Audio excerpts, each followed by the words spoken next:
Good evening.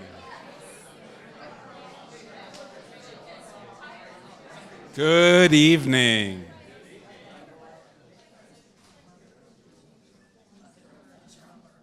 Wow, is that a case for support that we need a bigger museum or what?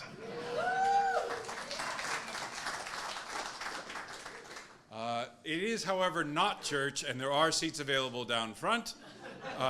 It's much more comfortable and you're closer to the bar. My name's Gary Stoppelman.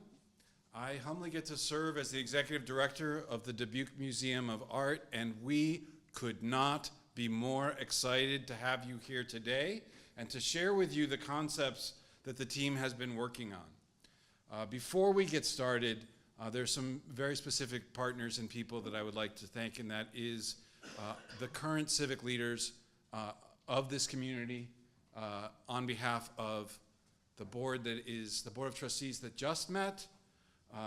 There are trustee emeritus literally walking in as we speak, and we've been talking for a long time about this being a moment 150 years in the making. And so I do want to acknowledge and thank the civic leaders that are with us tonight: Councilman Sprank, Councilwoman Wethel, Councilwoman Roussel. I believe both the city manager and Nancy will be here. Rick and his team are here. Alex, thank you for your support and all that you do for the community, and in particular, all of our partners at the cultural institutions around town.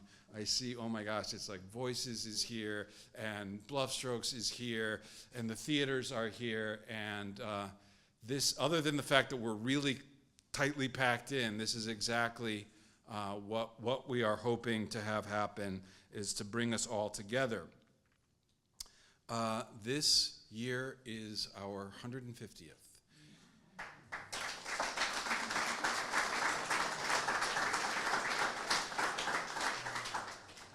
150 years in the making, by the hands that are in this room, by many, many hardworking hands and the leadership of many who've come before.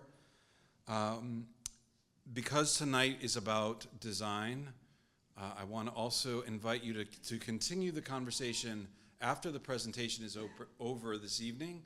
We're going to invite you to continue the conversation in two ways. The first is coming up next.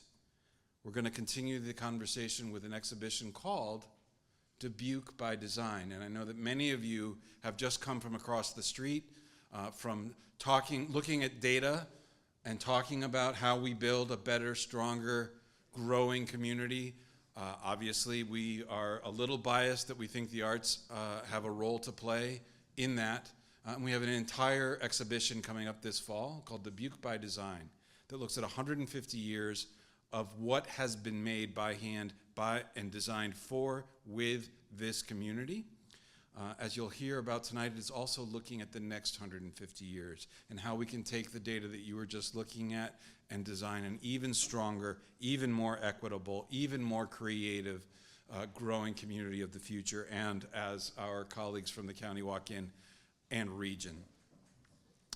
The picture on the right is an iron artist. I invite you on November 2nd to join us for a special family day opening that exhibition. We will have an iron pour where she literally is going to melt radiators and turn it into art.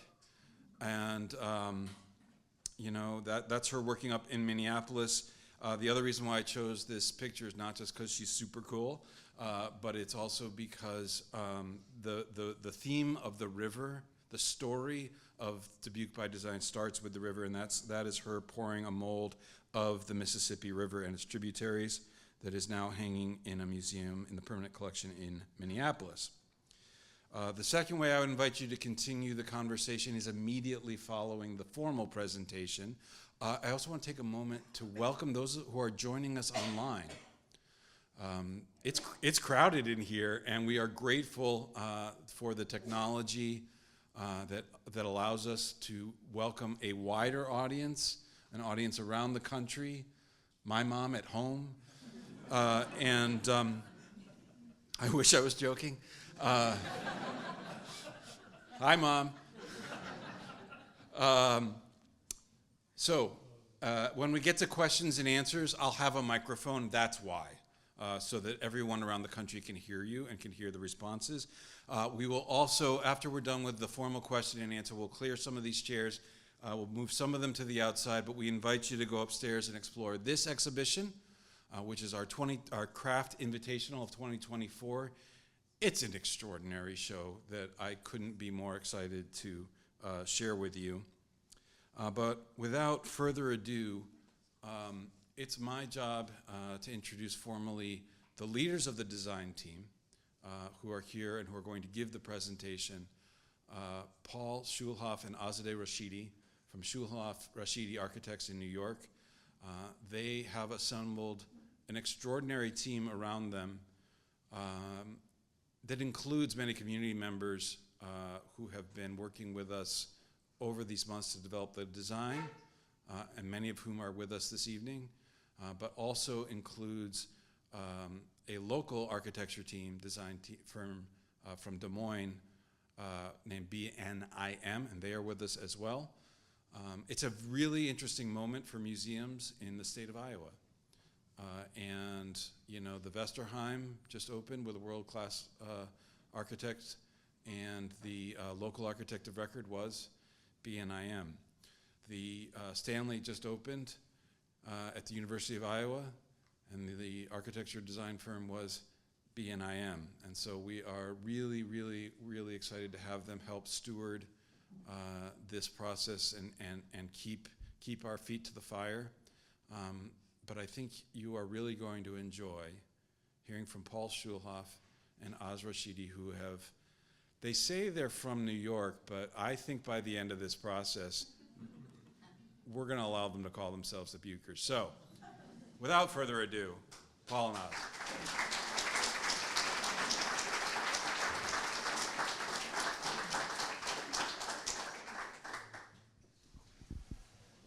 Thank you, Gary, and thanks for everyone for coming out this evening to see the project and where we are. And we're going to share a lot of what we've been doing, but also what we've been looking at and listening to. We're really grateful to this community for the welcome we've received and all the assistance and input, which you'll see demonstrated hopefully in our presentation tonight. A new museum here is an enormous opportunity and an enormous responsibility for us to make sure that we are listening and looking and understanding what it means to do a building here. Gary's talked about looking back 150 years.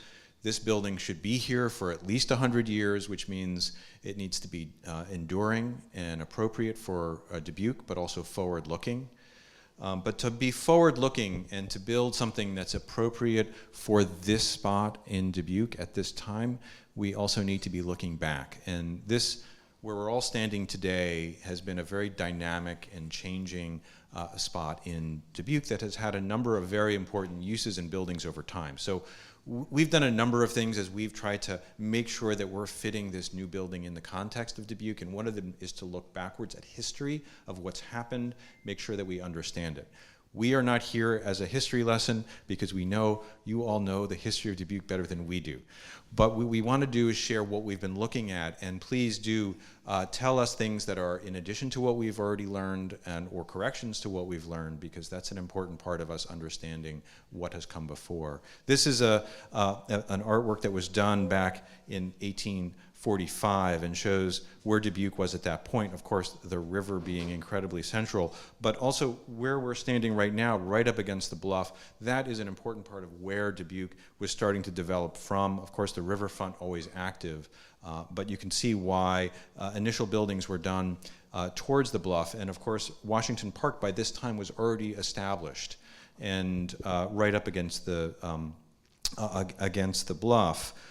This, on the left-hand side, is the Methodist Church that was built on this very spot in about 1839. So this has been an important location right here in the corner of 7th and Locust.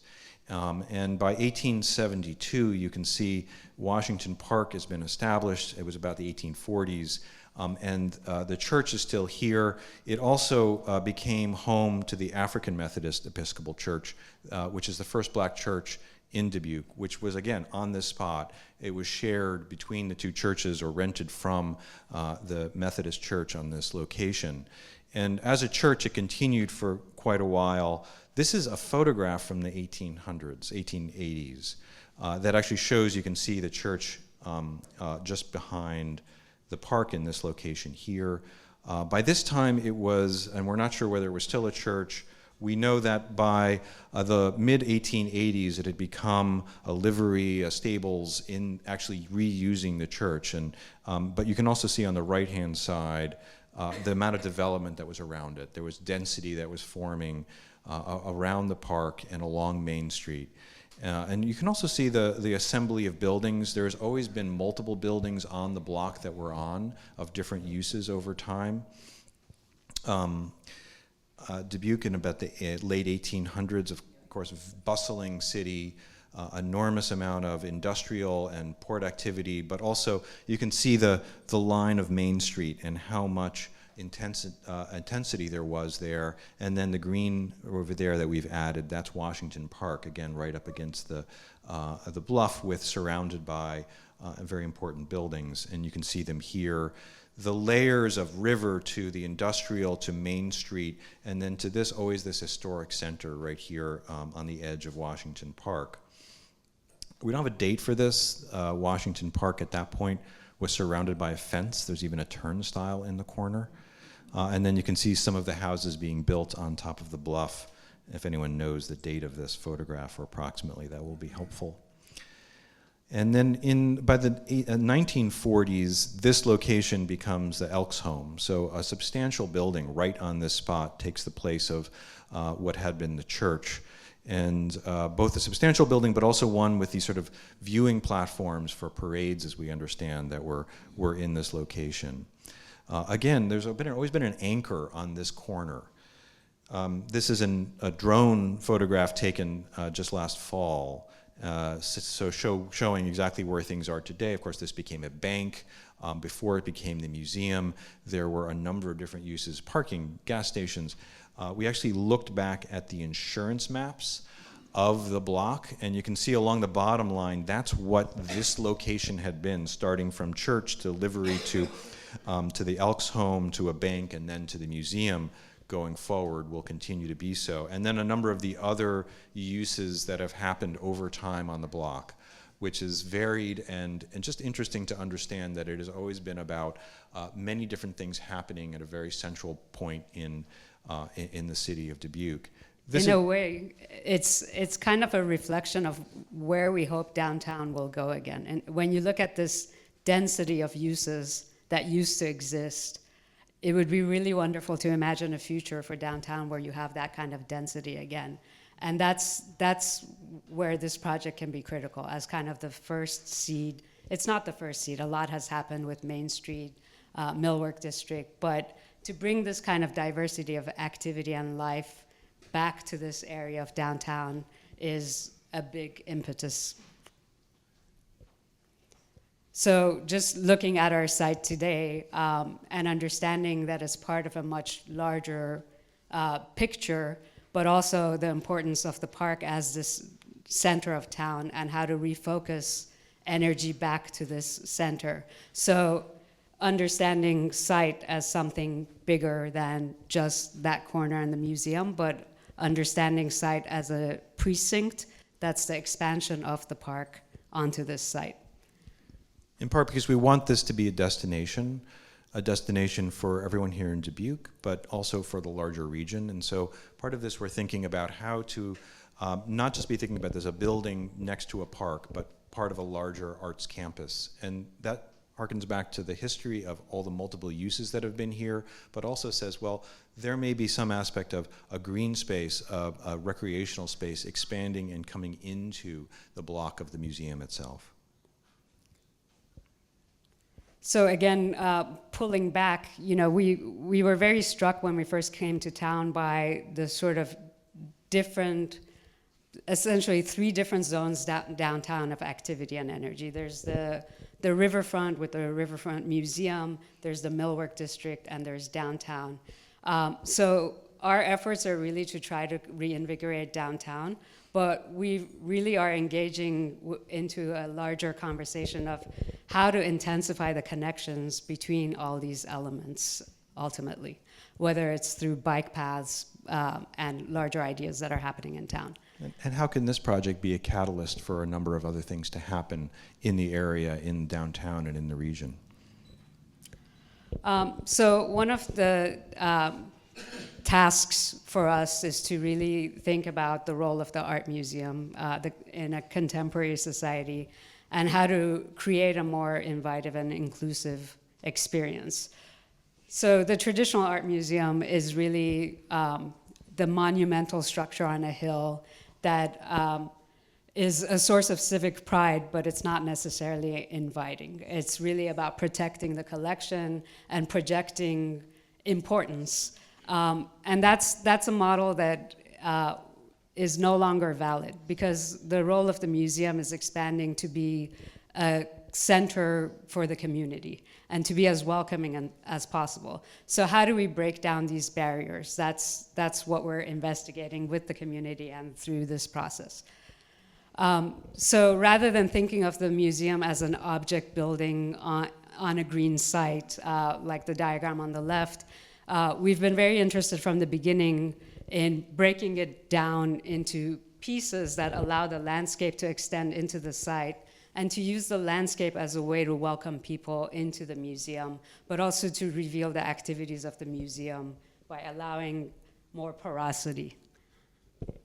So we began by just really testing this concept on site, knowing that we want to create a campus approach. So rather than a singular building that houses everything, if we start to break it into parts, what does that allow for in terms of the garden and courtyard spaces that can be created?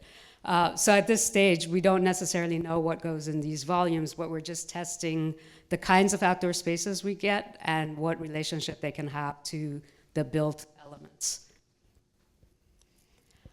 So our design process really started from the very beginning with conversations with the community, and we were really lucky to have a community advisory board, many of whom are here tonight, that helped us helped shape our understanding of what the museum needs to be to really draw in a new audience and as large an audience as possible.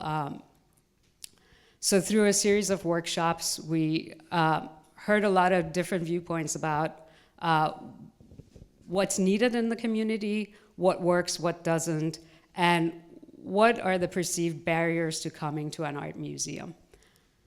One of the things we've learned about trying to make something that is of the place where we're working, meaning this project should be of Dubuque and feel like it is a part of the fabric of Dubuque, which means that we can't start with a design. We need to start by listening and looking. And so that's really where we began a year ago.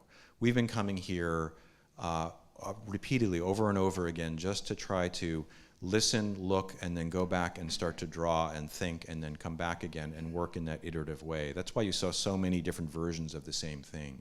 That's just a sort of window into a way of working that says, we don't know the answers. We know a process that will try to put things in front of others who do know more about what's needed, and then listen and hear back what's being done, what actually is needed here. And so these conversations continued while we were working and while we started to have some initial thoughts and go back and forth. Shout out to our advisory members who are here tonight. So some themes emerged through our discussions. The first one being, how do we get families and kids to come to the museum? And I think one thing we heard was, I want to know that my kids will be loved here. So how do you break down that notion of an art museum as a precious place where you're told to not touch, not run, not make a mess, but instead make it a place where everyone's invited to come, participate in activities, make things, have programming that's engaging, live performances, really sort of represent creativity, not just through what's in the galleries, but through what actively happens on site. So, sorry if you go back. You know, after school programming, hands-on messy making, and then live performances and arts education becomes a sort of a first introduction to the museum that's vital at an early age. Another theme that emerged is the importance of local representation. Obviously, the museum already does that in terms of what's exhibited in the galleries, but to go further in terms of understanding art in a broader sense that welcomes more of the community, but also creates opportunities for artists within this community. They can provide workshops, their work can be better represented, and then just engaging in the history of Dubuque more, and featuring local food, drinks, and other things. And in a sense, the collection that's already here is an aspect of local representation. It is about regional artists over a very long period of time who are now part of a permanent collection and are part of our what is being shown and will be shown for a very long time as part of this museum. But it is also about mixing that with contemporary work that's being done by local artists and being able to understand a much longer trajectory of artwork in Dubuque and in the surrounding region over a much longer period of time. There's so much that's happening in this town in a decentralized way in the arts community. There's so many organizations that are doing incredible things. So the museum can really become a center for all those groups to really come together and share what they do and exchange ideas. And then we're understanding how important it is to create a third space for the community. So we want this to be a place that you can go to any time of day and run into your friends and neighbors. You don't have to spend money to be here. It becomes a place where there's always something going on. And it's the expanded landscape that participates in that too, in terms of really programming it to tie into other things that happen in Dubuque, like the film festival can happen. This can be one of the sites where that's happening. There's already food truck Fridays that can really expand across this whole site. Lectures, performances. So it's both what can happen inside and outside, but that it becomes a space for the entire community. So we have all of this information, ideas about what the museum can be. We also know that museums have roles beyond just the collection and the programs that are there. A museum is an opportunity for a community to create a building that sends a message that exciting things are happening here, that this is a place of growth and energy. And we know this project has that role as well, which means that it has a very important balance. It needs to do all of these things for the art museum itself. Protect the collection, show the collection, create these ongoing activities and programs, draw people in. It also needs to fit in and stand out at the same time. That is a tough challenge. And so what we've been trying to figure out as we make the design is how to satisfy those things in a way that's meaningful and also enduring. Meaning day one, it needs to be appropriate, and then 100 years from now, it also needs to be flexible enough to be relevant and important. And so these early ideas that we had about it is not one building, it is multiple different pavilions. We're looking back at the history of the block. It's always been multiple uses. It's always been multiple structures. Maybe there is a way of breaking down this building to be pavilions that are of different uses, that are symbolic of the fact that this museum has more than a single goal and a single purpose and mission. It has many missions.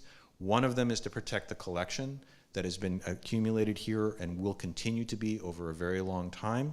And so one of these pavilions has the collection and protects it at a really world-class level of humidity control and storage, so that we're doing that in a way that preserves whatever the collection now is and will be over a very long period of time.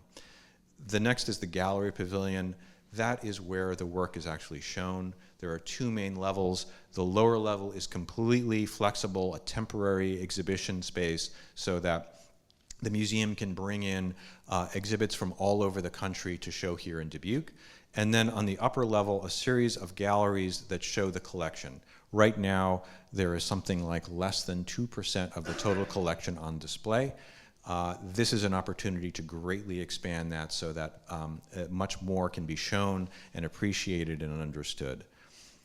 But it was this last piece, the one that's on the site we're standing on right now, which is the Programs Pavilion. And museums tend to be closed and solid for a reason. They have to protect the artwork, which means not very much light can come in.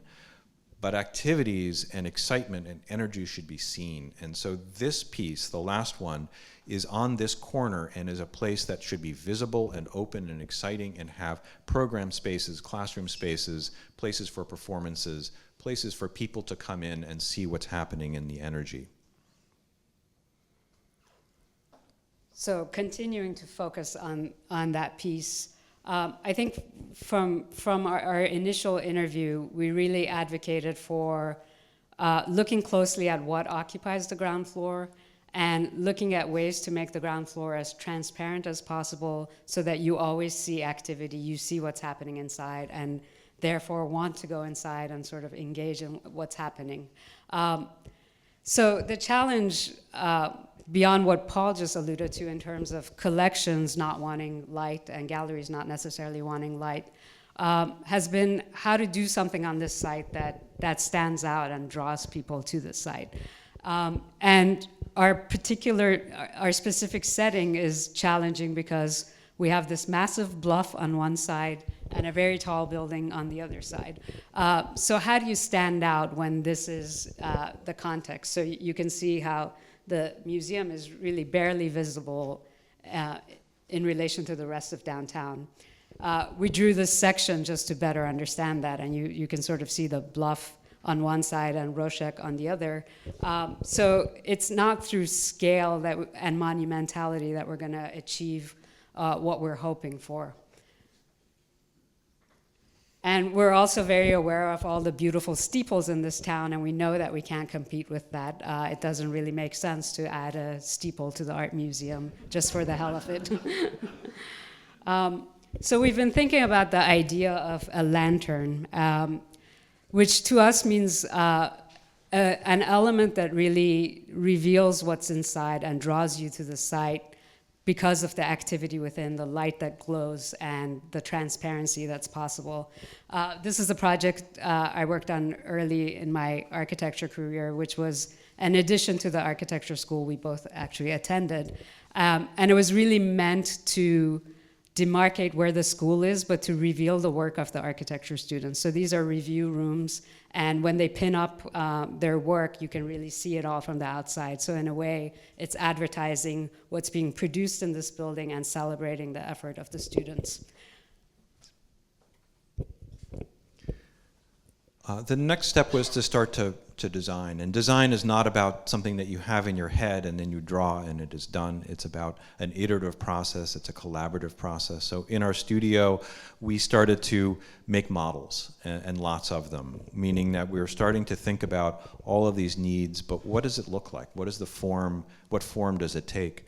And for that, it's, the creative process is not an internal one. It is one of talking and looking and listening and making. And so that's what we did. And through that process, we started to come to something which would be, and this is the Programs Pavilion. This is as if you're coming into town, coming up Locust Street, and this is a view in the evening time of the Programs Pavilion. So Washington Park is in the foreground. Then you're seeing the glow of what's happening inside the Programs Pavilion.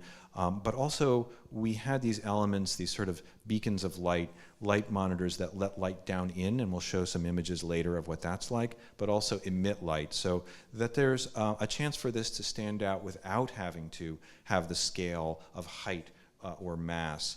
And in some ways, the Roshek building and the bluff frame this building. So in arriving here, this is a potential for creating a real landmark and destination on entry. And that's true for the evening time. It's true for year-round and all day, at all times of the day. We're going to have to ask them to turn all their lights off so that our building can go.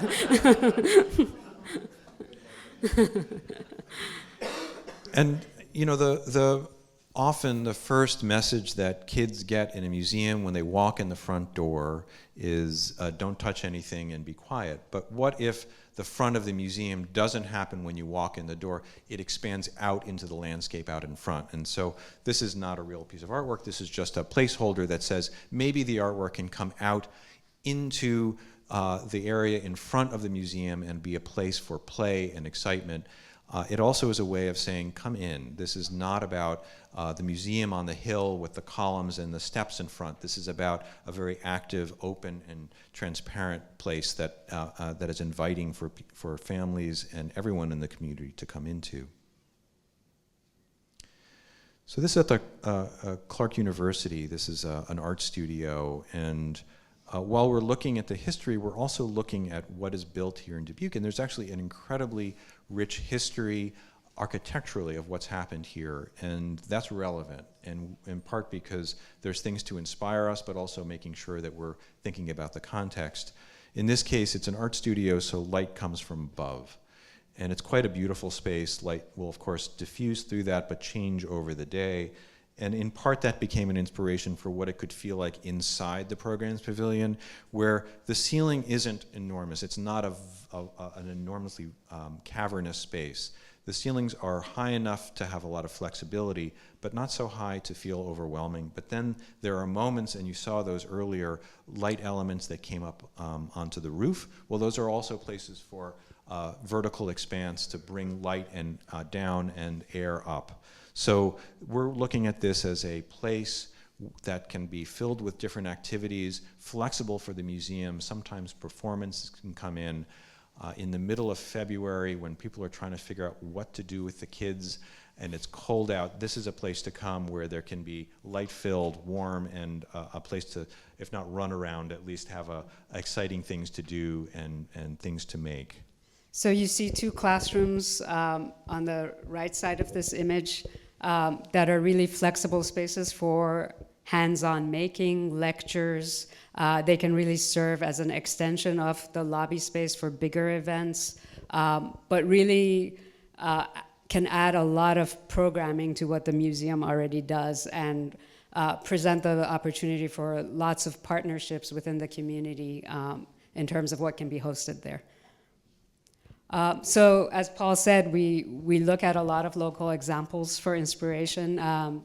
You're all probably familiar with Convivium, but that is a great example of how we imagine the lobby functioning, where it's a space that has its daily life and use, but can be reserved for special events, for community gatherings, weddings, all kinds of things. So it's flexible and can accommodate anything from 3 people sitting in the lobby having coffee, feeling comfortable in that space, to 200 people being in that space for a big event. So that's something we've always tried to work into our projects because that kind of flexibility is really important. So this is the lobby of the Hood Museum at Dartmouth College, which serves as a lecture space, art making craft space, kids workshops, runway shows, anything can happen in that space, and it's really technologically equipped to handle whatever is needed. So this diagram just gives you a sense of everything that can happen simultaneously in the Programs Pavilion. So whether it's adult workshops, classrooms, performances for kids, there's a cafe and a cafe terrace, and it's just a place to hang out, essentially. So additionally, we have been developing a roof garden for the roof of the pavilion, which really goes back to that Elks Club image and this sort of platform from which you could watch parades and things. This really becomes an extension of the outdoor space and the activities in the park. So you can imagine something's going on there. There's now another platform on which people can gather and sort of participate in what's happening on site and beyond, but it's also an extension of the sculpture program of the museum and the experience of the museum.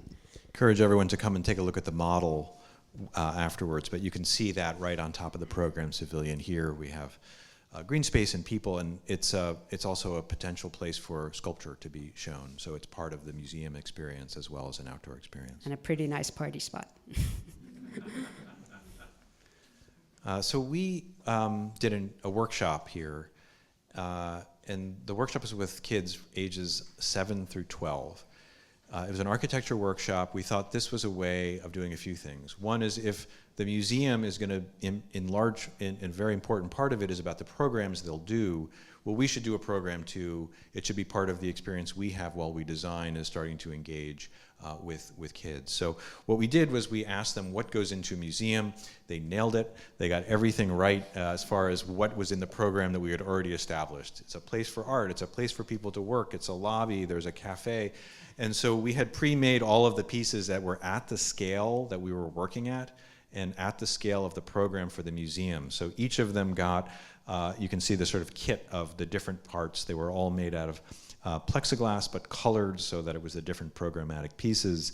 And then we gave them a site to work on. So they actually put together their version of the museum by assembling these elements. And of course, it was nothing that we would have ever thought of, and creative, and all about things like prairies that would become part of it. It was phenomenally interesting and inspiring.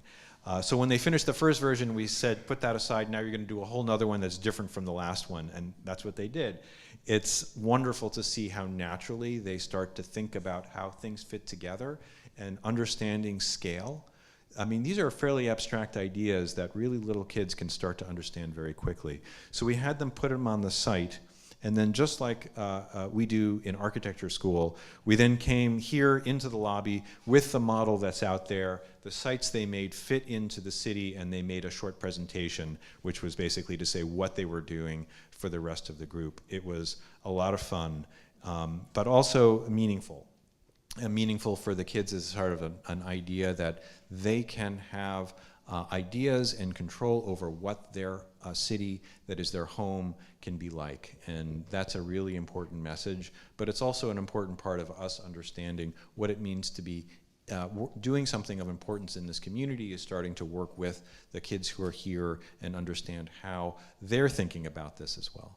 But it's a great example of when we talk about the program's pavilion and the kinds of things that can happen there. Workshops like this will have a home now in that program's pavilion. Here are some, but not all, of the designs that they came up with. Gary keeps some in his office. Gary might replace us. So we talked about the exterior being important, and here you can see an aerial image of the park and the museum. It's a campus, so it's actually multiple uses. As you may also know, there's childcare that is starting construction on the site, so this will be the multiple different aspects of the missions of the museum, but as a separate project, also childcare, so 160, 180 kids coming here every day. That's an amazing combination. And we had thought, well, what if there were an opportunity to not just conceptually bring the park in, but literally start to bring the park across from the street, and think about 7th as being more of an actively used space. It is, as you can see right now, not used very much for vehicles, but what an opportunity, and this image sort of shows the difference from when it's separated and when it's together. You can blur your eyes and see how the park starts to come across, and the landscape that we're doing on this block starts to become part of the park as well. Importantly, we will always retain the historic park itself. That's I think, a very important element in the history of Dubuque, but it can conceptually start to come across as well. So in working on this, we've brought along another important part of the design team, Michael Van Valkenburg Associates. They've done work all throughout the country, in Chicago, here in Iowa, and a number of other really important projects. This is a small one for them, but one that they've become interested and passionate about. They have an idea, really early idea, of having a grid of cherry trees that are here, so very different from the trees that are in the park, but then having a series of activities that can happen in the grove of the trees themselves. The shade is a really important factor when it comes to activating the outside and having people plan activities outside without being chased away by the heat. But it also really becomes an event when they blossom. So you can imagine the whole town coming down here to take photos with their family. And the changes of the season are really marked by what happens on 7th. This is a view as if you're coming from Washington Park and coming towards the museum, so you're seeing that grid of cherry trees, but also artwork and other activities. So we really see this as something that should be flexible enough to have different events over time. And when we say different events, we mean we think we can put show movies outside of the museum. That there should be ability to have play, whether the play is actually a playground. Maybe it doesn't need to be a traditional playground, but a place for kids to be and enjoy themselves. And here we do. Sorry, this is. So everything we've been talking about, we test through these use case diagrams where we really populate the plan and look at what can happen simultaneously, how many people can go where. So this is really just looking at a typical day with people in the galleries, people hanging out in the lobby, classes happening, and maybe some food trucks happening on 7th Street. But then looking at how the museum can really serve as an extension of the activity in the park. So if there's an art fair happening, why should it be limited to the park? Why can't it extend all the way through this campus, in the lobby, in the classrooms, in the galleries, that really expanding the possibility of what happens downtown, because the museum becomes a critical extension of that activity. And then we're hoping to intensify the performance opportunities by taking over 7th Street. And again, the rooftop of this building really allows additional viewing platforms for whatever performances could happen outside. This is a map of Dubuque that's from a number of decades ago. And you can see the importance of the alley. The alley has always been part of the design of the streets of Dubuque. There's an alley, of course, on this street as well. But in the Millwork District, you can see the potential for what these alleys can be. They don't have to just be alleys for service. They can also be amazing places. And so that's what we're starting to think of on this block as well. Is there an opportunity to make the alley more than an alley, but a central part of the use of the block? So we know the importance of parking proximity to entrance. And so we've been looking at the ramp on 8th and how to make that procession basically from parking to front door feel as short as possible. So this alley education courtyard is really your entrance into the museum and museum complex. The education courtyard really becomes the heart of the museum. It's an activated landscape and a place of refuge. It's very different in quality than the landscape out here, but it really becomes a beautiful journey basically to the front door. We had presented at Architecture Days a couple of months ago, and one of the feedback that we did get at that meeting was about the proximity of drop-off. So a lot of people will come and park and walk, but not everybody can. And so one of the things that we're currently looking at is where drop-off is, how close can we get it to the front door, and how can we make that as generous a way of entering as possible. And we've always wanted the activity of the classrooms and the making that will happen in the museum to spill out into that landscape. So we're developing what is a maker's terrace as part of that courtyard space so that whatever's happening in the classrooms can also happen outside when the weather's nice and there can be this porosity. You can't have that with the galleries, but the events pavilion allows you to really open up and blur that boundary between interior and exterior and let the activity spill out. This is a rendering we did with Michael van Valkenburg Associates. So they, and this is the way we work with them. We start to work through what the architecture is and the ideas for the landscape. This is really just an image to give a feel for where they are now, and they're still working through their design. but the potential for this alley to be green and lively, but also have the place for events, for things to happen. And that's a pretty exciting way of entering in the museum. So we see the entrance really happening in both directions. Really, the front face is on Washington Park, but that you can also enter from 8th as well, and you come into the same entrance location no matter which direction you come from.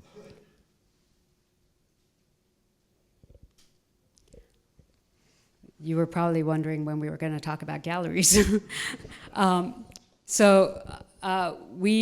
We've been really looking at ways to protect the collection, show more of the collection, and draw inspiration for how we show the collection from the local context.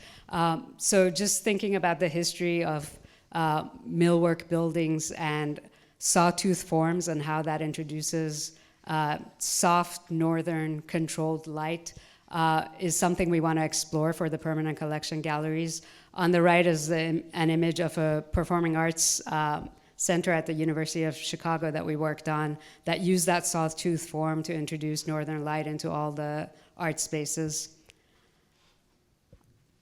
And it's really important to have natural light as you go through galleries to kind of fight off the gallery fatigue you get when you go from gallery to gallery in darkness and controlled light.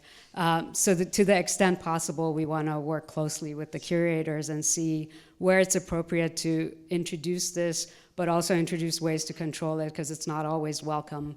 But it just enhances the experience of going to the museum. You become aware of the day as it progresses and just feel more connected to the outside. And it's not necessarily appropriate for every gallery, as I said, but really thinking about the sequence of galleries and how you introduce these moments of natural light is something we're going to be studying. So these are images of galleries at the Hood Museum where we played with different ways to introduce light. It's not necessarily about views, but the natural light really enhances how you see the artwork as well, and the colors. This was a rendering that we did just beginning to think about what it might be like to be under those skylights, but then also show the collection. And the collection is an amazing collection with a number of pieces of incredible importance. But we also want to make sure that, so that's the permanent gallery, but then there's the temporary gallery. You know, our job is not to define what the artwork will be here or what art will mean over time. It's to create a framework and a canvas for artwork to be shown. And the temporary gallery really is meant to be truly a sort of black box of flexibility for artists to find opportunities to explore. And that means bringing in outside curatorial ideas and exhibits, but it also gives an enormous flexibility for what the museum will be able to do over time. So it's hosting exhibits that they currently can't, but also really allowing for technological innovations that will come and immersive experiences, if we go to the next image. So it becomes a gallery that's really set up for the future. We can't predict everything that's happening, but by really creating a black box space that's super flexible, it allows the museum to explore what they want to host here. And then that idea really extends to the landscape and the kinds of sculptures that we hope will populate it. We want it to be an activated landscape. We want sculptures that kids can climb, play with. It's part of how we welcome everyone to this museum.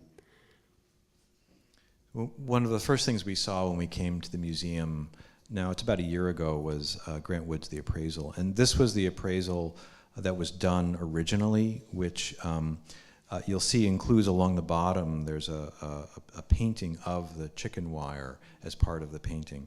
He did an amazing thing. He finished it, it was hung, and he decided to remove a portion of the painting. So this is a familiar process for us. We do something, we see it, we stand back, and then we start to iterate on it. And it's a sort of a creative process. It's just rare that you see it for a painting of this caliber where the artist literally took a knife and cut off the bottom. We think of this as reframing, which is so much about what this project is about. It's about reframing what the museum means in this community, reframing what the museum will mean in the larger region. It's about reframing this collection and how it will be seen and what the collection will be over time. So with that, we invite you to see the collection and an amazing exhibit upstairs, but thinking about the reframing of this in a new building, in a new context, and what the potential for it is. Thank you.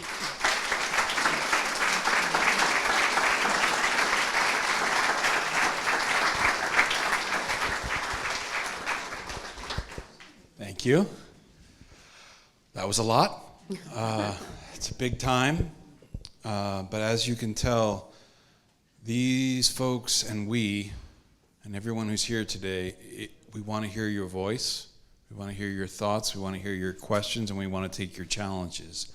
And I believe that there'll be some questions coming in online as well. And again, as I said, I'll bring the mic to you.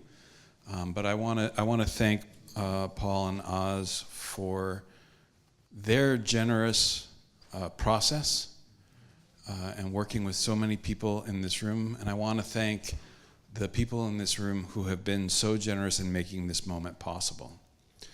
One of the first questions we get is, where are we on fundraising? So this is a $69 million project, and we are 2/3 of our way there.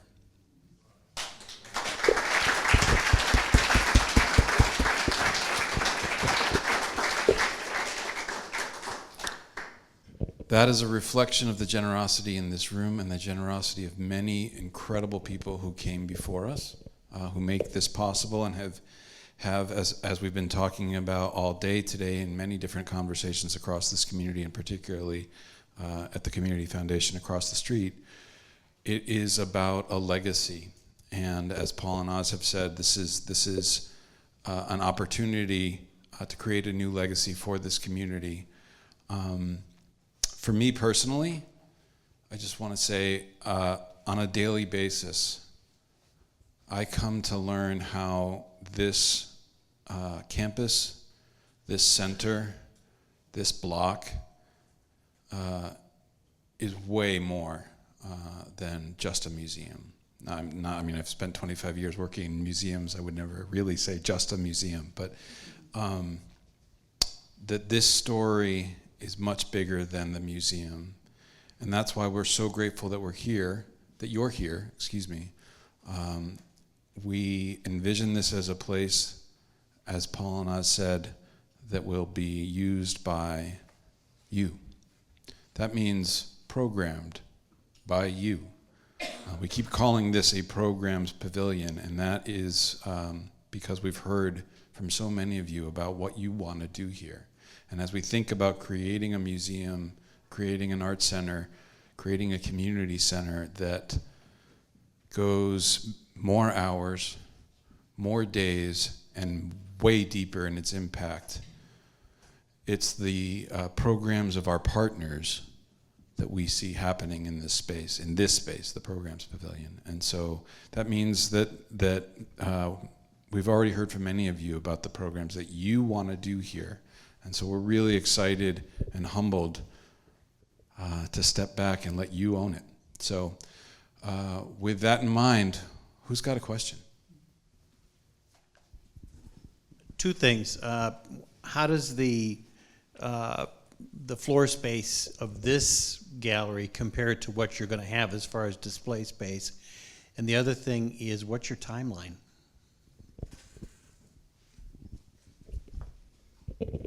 We'll start timeline first, and then answer the first one. So timeline right now, we're in the design process that will continue through next summer. So it's about a year from now before we're completely done with the design. But construction on the site will likely begin prior to that, because there's a lot that needs to happen on the site before the project can be built. Longer term construction will continue from next year through the end of 2027. So grand opening 2027, likely at the end of 26, there'll be a milestone of some kind. But so we've got a ways to go, but we're also got a momentum. Things are moving. As far as the size mentioned earlier that we're showing, currently the museum is showing, less than 2% of the collection. It is many times the size of the galleries that are currently here that will be available. I think it's about 4 times the gallery space we currently have. It's not a very creative question. The museum's going to be open in the winter, too. And kids are going to come with salt and snow, and kids and their parents are going to have heavy parkas, and I don't see a coat room. And I'm wondering about something in the floor to get feet clean. We Yeah. don't believe in winter. You don't believe in Dubuque, then? Have you heard of climate change? So basically, the entry piece that you can approach from both sides will be entirely covered in a walk-off mat. So that serves as the surface that cleans the boots and so forth. And there's a coat room adjacent to the entrance where everyone can store things and then go either into the programs pavilion or into the galleries. So that should be taken care of. Yeah. It's an important question, and it's a part of a lot of important questions about making sure that this isn't just an inspiring place, but it's got to work. And so that's what we're doing. That's why it takes us a long time to do the design work, because we have to work with our engineers and with the museum staff to make sure that what happens works from day one and keeps working for a very long time.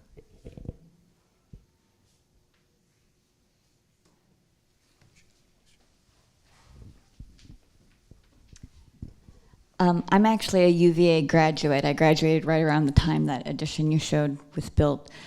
But I have a comment and a question. So on the accessibility issue, I would urge you to think about not just a drop-off, but having handicapped parking, because it's not just, like people getting dropped off, but also, sometimes people with wheelchairs, walkers, accessible, are able to drive themselves, and so you need parking close to the entrance too.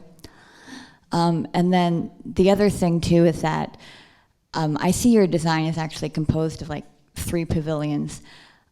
This current building is actually one of my favorite buildings in Dubuque. It's like a lovely mid-century building.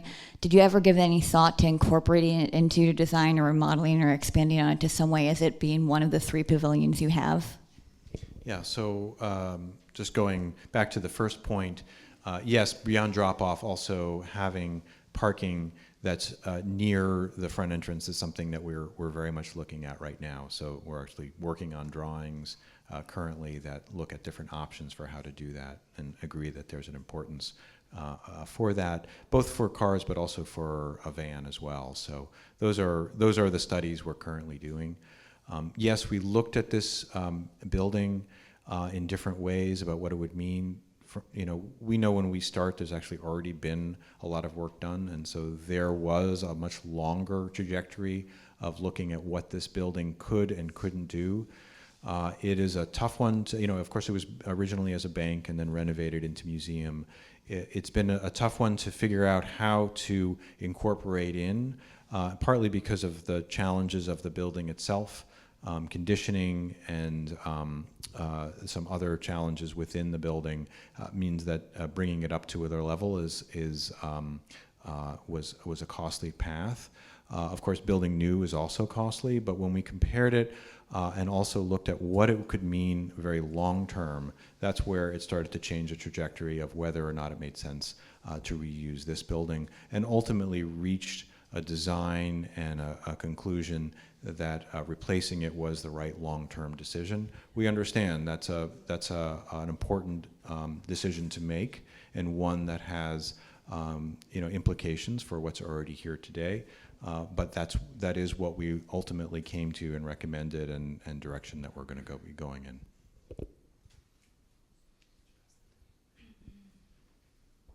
Hola, ¿cómo estás? For starters, I want to say thank you so much. You've taught me a lot being here, and I just wanted to just give you your flowers for coming into our community and just being a great aid and having the opportunity to work alongside you guys. It's been very impactful work. You taught us a lot too. So I wanted to start off by saying thank you. The question that I have is, I noticed that we have a very prestigious child care development going on in our museum, which is great, because in this area, child care is a huge issue. And I wanted to know, what are the, I guess, I don't know if this is more so a question for Duma, but how did that conversation go about with establishing that we were going to have a child care center here?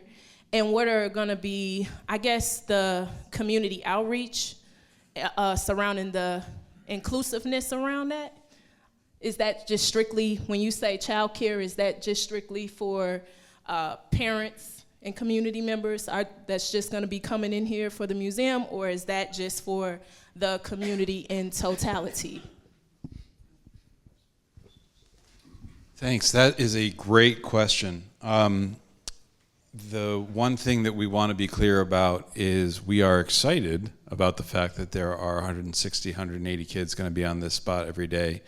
And that is a project that is in addition to the museum. That is not a museum project. And so we're excited to be a classroom for the kids coming every day. But we have nothing to do with the actual program of the Child Care Center other than being a classroom for them, and a place where we hope that they will grow up knowing that the art is theirs. But I can't speak to what are the goals of child care beyond that. The other thing I would add is, when we think about what does it mean to do development in a downtown, I think Brianna's question is a really important one. And one of the things that we're most excited about is that this is a block that is intentionally multi-use. There are a number of elements. None of them are centrally owned or planned. So we have to navigate how will we partner with the city on 7th Street. We have to navigate how will we continue to make sure that broadband services that I'm on runs, that in fact run our 911 service, continue, and those are currently on this site.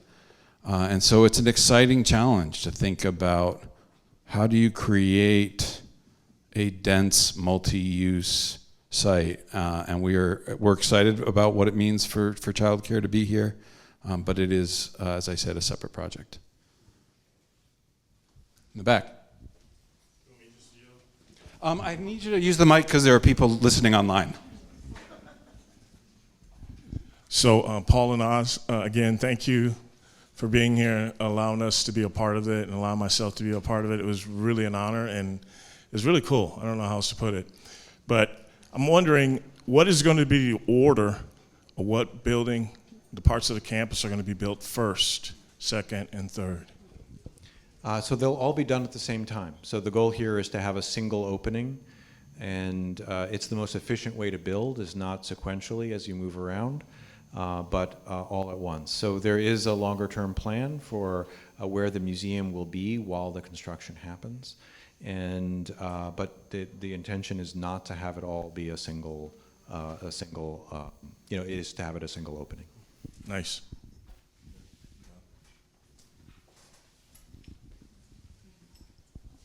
Are there any other questions? Yes. Who's going to be building this? Do you guys want to talk a little bit about that, how we answer that? So there is a process to hire a construction manager for the project. That is an ongoing process to make sure that it's the best qualified and appropriate builder.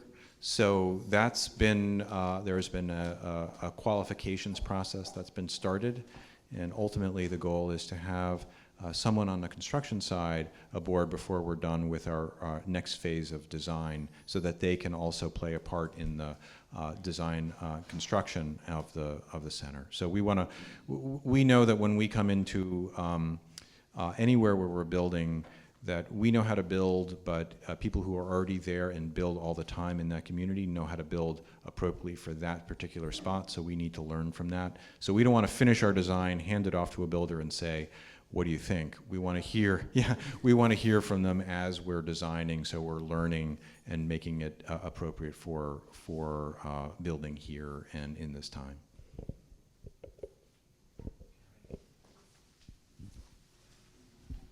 How much transitional and downtime between this building and the first opening of the new building will there be? That is another really good question. Thank you, Brooklyn. So how much downtime will there be between, obviously we'll have to vacate this building. We will, right now, caveated right now, the answer to that question is that we will continue to program in this space, concluding our exhibitions at the end of, in June of 2026, June of 2025 is when the final exhibition will happen inside this space. But your question is a very insightful one, downtime. We will not be down. So we will do outdoor public sculpture starting that summer. And so we're working with a community engaged artist named Jordan Weber, who is out of Des Moines, who is rocketing to international success on a project funded by the National Endowment for the Arts. And the NEA's question with this particular grant is, can we improve outcomes in a community if we put an artist at the center? And so the work that Jordan will be doing with community to work on that will be on exhibition in the public starting next summer at the latest. And then we will open a temporary space that we will probably have to occupy for 2 years to really answer the question that you're asking. But we will not go dark, and it's a very insightful question. Yes? So, that building that you were talking about, how it's going to be lit up, is that going to be lit up like 24/7? Because the reason I'm asking is, when I first moved here to Dubuque 5.5 years ago, somebody was telling me the story about the turning out the lights in Dubuque. And a thought came to my mind, we're not going to turn the lights out anymore. So that's a great question too. I mean, I hope that everyone comes away thinking about this as more hours, more activity, more impact in our downtown. I thought you were going to ask if it's going to keep you up at night. The cat does anyway. And more jobs, yeah. Are there any other questions? Yes.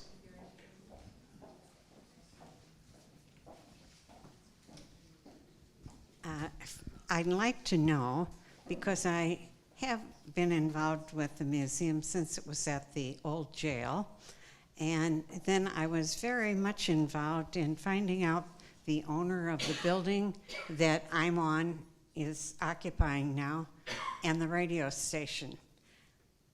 The people that gave money to purchase those buildings are saying now, well, when are those buildings coming down? We got involved in this about 8 or 9 years ago, and those buildings are still staying. And additionally, if I give money now, I'm asking this on behalf of some donors, if I give money now, how do I know that the project isn't going to change? When will it be permanent and I'll know what I'm investing in? That's another great question. Do you want to talk a little bit about the last part first? About the design process, where we are versus where we'll be? Sure. So we're essentially in the middle of one of 3 remaining phases before we get to construction. And by the end of this phase, which will be in September, the outline of the building will be fixed. The programmatic spaces inside are fixed. So the design is to some extent fixed at the end of this phase. When we move into the next phase, which is design development, we're just further documenting these spaces and the design and coordinating all the systems that go into the building. Then there's a final phase that's really about doing the drawings that allow a contractor to build the project. So I think very soon, by September, we really will understand what this building is and what all the components on the site are. The next phases just really build on that and reinforce it. The booklet, A Case for Support, when that's presented to a potential, I call them investors, how accurate? I mean, I know the wording is accurate, but when I show them pictures and they say, oh, now, is this going to be here? This, I don't like to misrepresent things. Would it be better to say, not until September will we know?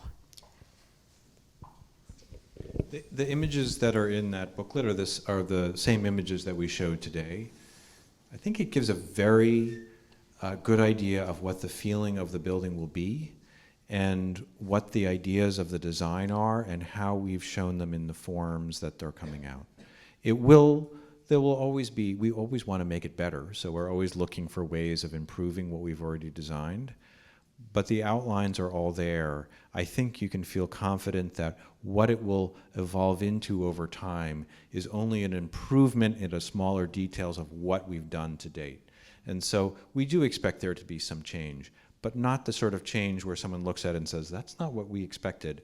It's more a matter of making it even better because we don't really rest until the project is done. So we hope to show you something in September that makes you feel even better, and by the time it's done, you'll say, wow, I saw that in the images you showed 2-3 years ago, but it's even better than we expected, and that's what we're hoping and planning for.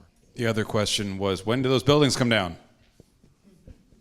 Well, right now, the plan would be for next year. So as we're finishing the design, there's also a process of doing some very important work for utilities because one of the building is the backbone of the fiber optics for the whole community.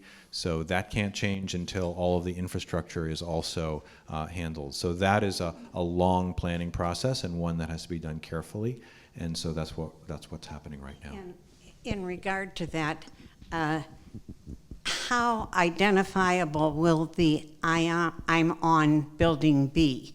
Will it blend in or will it stand out in the project? So that's part of a longer conversation that we're having with them. But what it's safe to say is that there's no scenario where the I'm on building will be a major feature on the site. It will feel like it is part of the museum campus, not something that stands out from it. Yeah, and let me reinforce something about that. What Iman has been an extraordinary partner, is an extraordinary partner, and is working with us together to come up, much like the city is approaching this opportunity, what will be the best solution for the community. And I really want to give them credit, and of course give you credit for making all of that possible. So thank you. All right, with that, I want to say thank you. Oh, excuse me. We have an artist and a student and a local graduate who has a question. Hi, thank you so much. My name is Bree. I recently graduated at Clark University. I moved here about 14 years ago, and I was very disheartened to see that there wasn't much of an art community, so it has lifted my spirits up so much to see how much growth and change there has been. And I wanted to ask, well, firstly, thank you for letting us to even have the platform to be a part of this process and project. And to go further into that, I was wondering if we could have like an artwork or a mural that everyone that has participated throughout the entire process could maybe incorporate like some sort of imprint that they were here.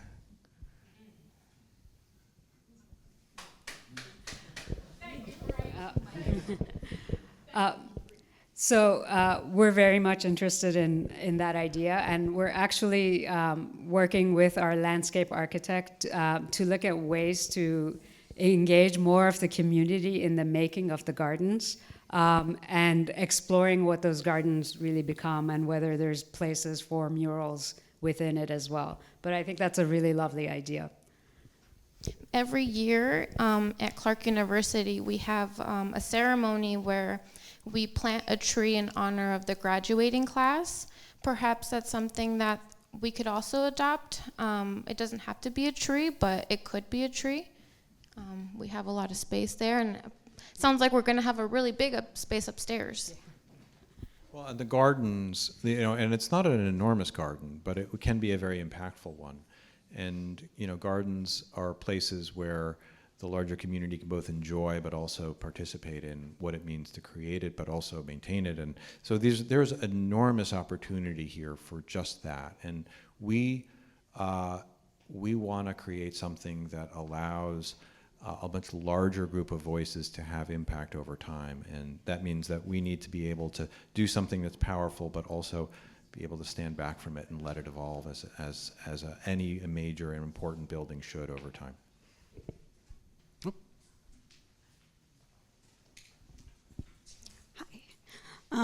So in speaking with the gardens, I know, so you have this program building that is really, really cool.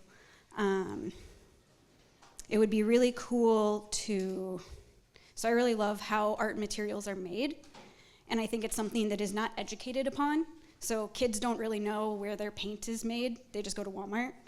Or they don't really know how their paper is made. And so it would be really great if there would be like a section of the garden where there's cotton being made or cotton being grown, and you can actually harvest it and talk about the science of it and connect it to the history and all of that, and it really would help. I think because there's not a lot of areas in Dubuque that really focus on that. And so it's an interesting way to also kind of open up to new audiences, where you have the creative, but you also have this very historical and very scientific part. So I guess I was just wondering, we know the cherry trees. What on top of the gardens, or what other plants are you thinking?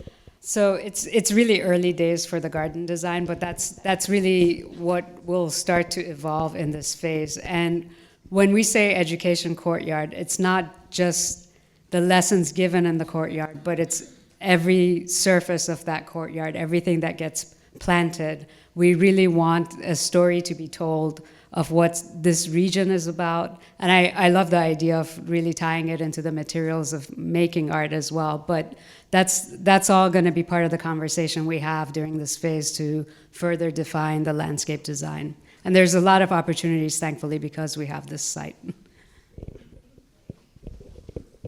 Sorry. I've worked at a lot of educational places. I worked at the River Museum and with the DNR and all this other stuff.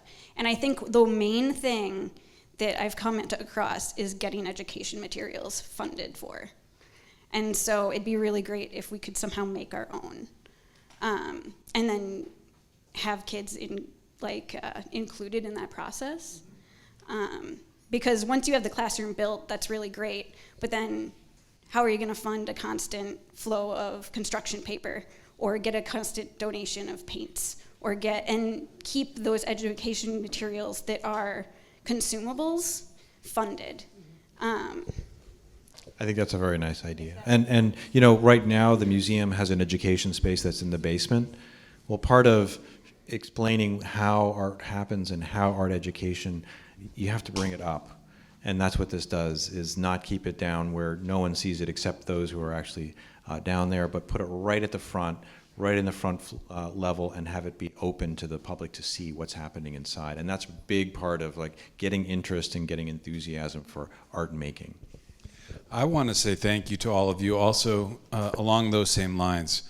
The ideas that are coming to the surface now are all about how can we use this, and how can we use this in a way that is creative and lasting and evolving, and it lets us tell our story. And I am super excited for all of these ideas.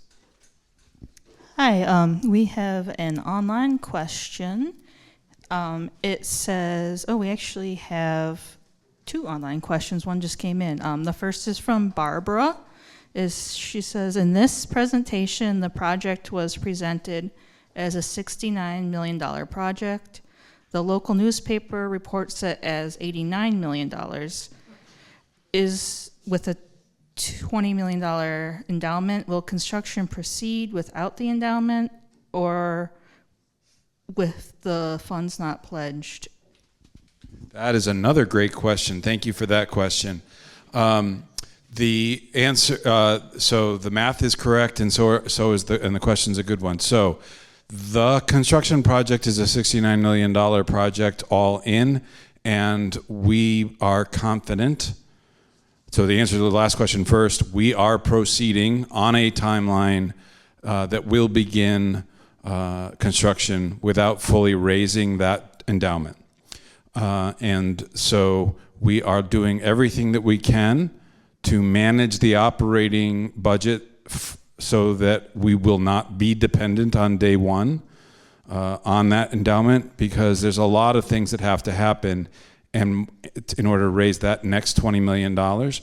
And one of those is that it just takes more time. The challenge is time equals money. And if we wait, it only gets more expensive. And so we are confident that and the board has voted, we are confident that we can raise the $69 million in the time that we will need it. And we are confident that we can raise the $20 million, and we will not be raising our operating budget in a way that means that we need to have that $20 million on day zero. If she would like to give it, it's dbqart.org. The second question? We have one more question from an anonymous attendee. The question is, the presentation images seem to imply that the different pavilions have a similar material expression. What materials are you envisioning for the facade, and how does this tie into the context of the town square's varying building stock?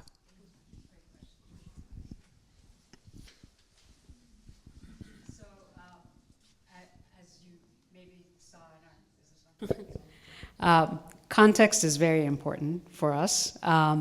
We want to explore something that conveys solidity and marks the importance of this structure. We are really interested in looking at stones that are local as part of what we explore. We do want some harmony between the buildings. There's really going to be a kit of probably 3 materials that we use to varying degrees on each structure. No, I don't have too much to add. This is an excellent question that came in online because it's what we've been thinking about. We don't have answers to everything and every detail of the project, and that includes the materials. That is what we will start to develop and get into more details. We have a budget, and materials like facade materials are a very important part of managing that. So as we go through, we're going to be looking at and testing different ideas. It needs to feel like it's part of the context that we're in. But there are a lot of materials as you look around the buildings of Dubuque. And there are metals that are used, there are stone, there's brick. There's a lot of precedent and place for inspiration. But we do think that some sort of masonry will be part of the, sort of the body of the building and the mass of the building. But there will be glass and metal as well, because we want to have that transparency and openness. So that's the balance that we're still exploring, and a lot of the details that we're going to start to work out. These are great, challenging questions. Dubuque takes its architecture seriously. All right. With that, the bar is open. The galleries are open. We're going to take some of these chairs and place them outside so the conversation will continue. Thank you all so much for being here. Please keep the conversation going.